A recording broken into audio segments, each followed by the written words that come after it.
everyone, it is Tat from All Ages Geek. We're here at PAX West 2024, and we're here with Steve from StackUp.org. Can you tell me a little bit about what you guys do for people who don't know? So, hey everybody, thanks Tat, I appreciate it. Stack Up, we're a military charity. We support U.S. and allied veterans through gaming and geek culture. We have 4 main programs we do that with. We have our supply crate program. We box up games and gear, send them to units deployed forward or folks recovering back home. We have our air assault program. We fly out disabled or deserving veterans to cool events, much like PAX or studio tours in Los Angeles, getting them access to Bungie and things like that. We have our Stacks program. We've got about 30 teams nationwide that do volunteer work in their communities, hang out with one another. And then lastly, and certainly not least, is our Overwatch program, which is our peer-to-peer counter-suicide program in Discord. We have volunteers that are helping guys out and that come and want to talk.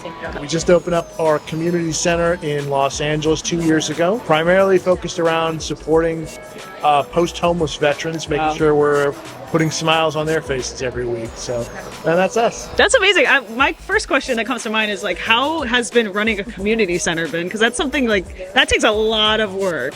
How has that been so far since it's only been out for 2 years? It's interesting. Yeah. So Phalanx House is our center out there in Los Angeles, and it was just, we were originally utilizing it for cool office space, but it's a $2 million mansion. We have all this cool stuff in it, and it was like, well, let's use this. Let's do stuff with veterans. And so we started working with local veteran population, and we started working with Section 8 housing and the tiny home community, if you're familiar with those out in Los Angeles, where it's just these little shacks that they have. Instead of veterans living on the street, it's okay, well, this is better than nothing kind of situation. So we've been working with West LA VA. We've been picking up a bunch of the guys. We bring them up. It's like an adult tree fort. It's got a pool and a jacuzzi. We've got a LAN center set up, VR headsets. We've got a tabletop area. And it's been great because a lot of these guys, they go from 1 week to the next. They're going through the system, they're getting better. They're recovering from drugs and alcohol. They need something to remind them that they're human. Yeah. I've been trotting out a new motto for our 10-year anniversary is happy veterans don't kill themselves. Yeah. And it really gets right to the heart of things, where it's why video games, why recreational therapy? But running a community center right now, it's you deal with a lot of personalities. Yeah. And not everybody plays nice or works well with one another. But because of gaming, it's generally a pretty cool, relaxed group of people. Yeah. We're a mental health organization, but we're not critical levels of mental. We are best served working with folks who are either stabilized in some capacity and just on their way to graduate, getting a voucher from HUD Badge, where they're getting an apartment or getting back on their feet. That's who we work best with. Yeah. So let's say if someone wants to check out your community center, how do they go about signing up, stuff like that? We have a form on our website.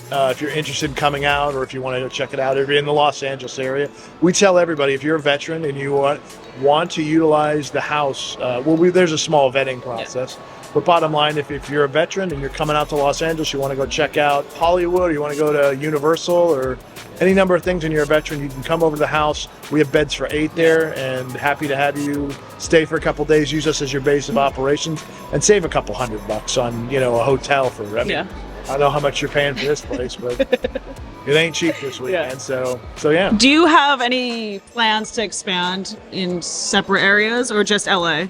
Absolutely not. As with most of the industries out there right now, everything's on fire. Everybody's laying people off. Everybody's waiting until the elections kind of wrap up. Everybody's kind of contracting right now, including us. We had to lay off a bunch of people at the beginning of the year.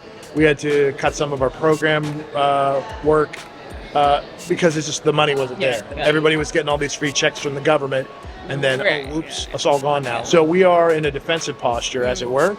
And as soon as the economy unfucks itself, we'll be able to start doing cool stuff again. Let's hope that happens to America, but that's a whole other conversation. I guess back to StackUp.org. What kind of inspired it? How did it come about? What's the story? So ironically, I deployed from here. I was out of Fort Lewis, Washington, 21 years ago, almost to the day. I deployed to Iraq. I had 2 tours overseas, but when I was overseas, gaming has been my thing my entire life. Whether it was playing with the guys or I eventually had a laptop sent to me, I was always playing games. It's anytime we take the uniform off and go back to my Connex at the end of the day. Gaming. Yeah. Immediately. And well-meaning civilians back home would box up like baby powder and wet wipes and, whatever nonsense they could. But it was just like, you're not really doing it. Yeah. So we had Connexes and like storage containers full of like hygiene products. Yeah. And then the cookies they were boxed up in that taste like the hygiene products. Because when you cook a box of it was bad. So as somebody who's been there and knows, it's like, hey, let's do something actually useful for these guys, as opposed to just like, all right, here's a $4 thing that I could say I'm helping and you're not really doing anything. So it started there, but you get one Joe an Xbox. Next thing you got 2-3 fires down the road going, well, we could use an Xbox, and it just kind of went from there. Yeah. And back when I first started this in 2010, the industry was much more poised to support. Yeah. There were a lot more conventions where they had swag for days, like really cool stuff, shirts and tchotchkes and games. And now they've kind of they don't do that anymore. Yeah. Like you don't go to coming out of here. You used to be like, I've got 14 new shirts and lanyards and little tchotchkes. Yeah. Now it's like you have to spend like $400 for a t-shirt. It's fine. Yeah, it's kind of nuts. But before then, we used to just get a bunch of stuff donated. My basement used to look like a GameStop. It was crazy. It was just one of these things where that's where it started. I had no intentions of turning it into a mental health organization. Yeah. But over the years, we would get back these letters from people. They're just like, this saved my life. Yeah. This kind of like, I've lived a pretty good life. Like when I want something, I just go out and get it. I go to Best Buy, buy a new console. That's it. Some of these folks that are writing in, I mean, they're on fixed incomes. They don't have money. They have multiple kids, multiple family members that are in, GoFundMe's for insurance things, any numbers. Gaming is a luxury that I take for granted. Yeah. So you get like some guy who's been like, my PlayStation 2 just died. Yeah, all right, we can take care of you. Like, absolutely. Like, that's insane. Yeah. So you hear things like that, and being able to get online, play games with friends and family, and guys that people deployed with, like folks who were deployed forward, is absolutely critical. It's a protective factor for veteran suicide. Is being conversational with people, like being around other folks. Yeah. And part of this was my first convention was here at PAX West, ironically, in 2009. Wow. It was really before I knew about gaming conventions or anything. But when you come see this in person, it was like, oh, there's like a whole world out there behind this. And I mean, those were like the golden era of gaming conventions. So I mean, it was a real like changing experience for me as who I was as a person. What has been like some of the most rewarding parts of your job? What are like some experience that you're like, that's gonna stick with me forever? Well, it's one of those things where we've helped over 60,000 people at this point over the last, I'd say 10 years, but I had another charity prior that rolled into this, as it were. Yeah. But there's so many good news stories. The one that I like telling is the one that kind of turned the charity on a different direction. Like, hey, there's something different. Yeah. Where we sent a guy back home, his family, military veteran. We sent him an Xbox, and they were very appreciative. But we got a letter back a couple months later, like thanking us. But he had mentioned it was this weird, he had said something to the effect of, well, my son is heavily autistic and he has a real bad case of Tourette's syndrome. The dad and the son and the family members would all gather around the Xbox and they would play Minecraft together.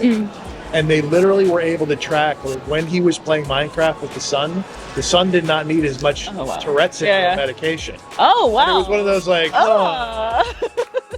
interesting. So that was like 2016, 2017, but it was like and then a couple years later, we were working with the Center for Disease Control pre-pandemic. Oh, cool, But they are figuring out that there is value to be had, and they're trying to, right now, the veteran suicide conversation, it's out of control. Yeah. Like, the 22 a day thing, that was a decade ago. Now we're in the 50s. It's just untracked. You can't, and those are only the veterans that they're tracking, primarily killing themselves with firearms, and leaving a note, making it ridiculously obvious. There's a lot of guys who are overdosing medication. There's a lot of guys who are traffic accidents. We'll never know if they committed. Right. So it's it's ridiculous. Yeah. But our person at the CDC, the woman, right before the pandemic started, she's like, look, we're working with you. I'm assigned to the non-infectious diseases team, which is what they call veteran suicide. It's a non-infectious disease, which is like a Okay. But they didn't know how to handle this. They were very much like, They thought it was dumb. They literally were just like, this is stupid. We don't Really? Oh my god. Pandemic started. Okay. Her husband, huge gamer. Okay. So they were locked in a room together. 6 weeks later, after I got that email, she wrote back and she goes, I get it. Oh my god. See, but that's the problem. It's like I wish people would just give a chance to something that they don't really understand. Yeah. So yeah, things like that where it's like, Yeah. all right. So every year that goes by, some silver-haired CEO that rock and roll is the devil's, you know, Okay, yeah. doesn't get gaming. This is dumb. I just go, well, do you have any kids? And they go, yeah, I've got 2 kids. Do they like video games? That's all they do all the time. Yeah, the iPad kids. Well, so those people are being, every year that goes by, my job gets a little easier. Okay, That guy gets yeah. replaced by his son. Younger. Yeah, video games. Yeah. These need to stay alive Yeah. until this generation is completely like goes away. Nursing home, Turks and Caicos, back vacation. We're not wishing for death, No, but like. Have your son talk to who speaks our language. Yeah. Gotcha. And they're like, Sure. And then I have 2 more questions for you. You're obviously a gamer. What are some of your favorite games? so I run through the gamut.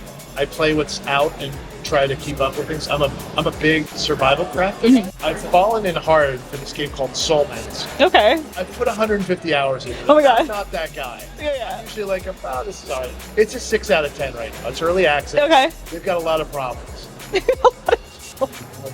Like, literally came from here, Playing it. from my hotel room, was playing it. You texted and you're like, we're on our way over, and I go, die better. I gotta stop playing the game. I play a lot of the usual suspects. Destiny, World of Warcraft. I was big in League for a long time. Cool. Awesome. And then my last thing for you is where can people support you if they want to volunteer or they just want to donate? Its website is stackup.org. It's just that simple. DOT on all of our socials and stackup.org, all spelled out for all of our socials. That's TikTok, Instagram, Twitter, all that stuff. All the place. Awesome. Well, thank you. Thank you so much for sitting down with me and talking.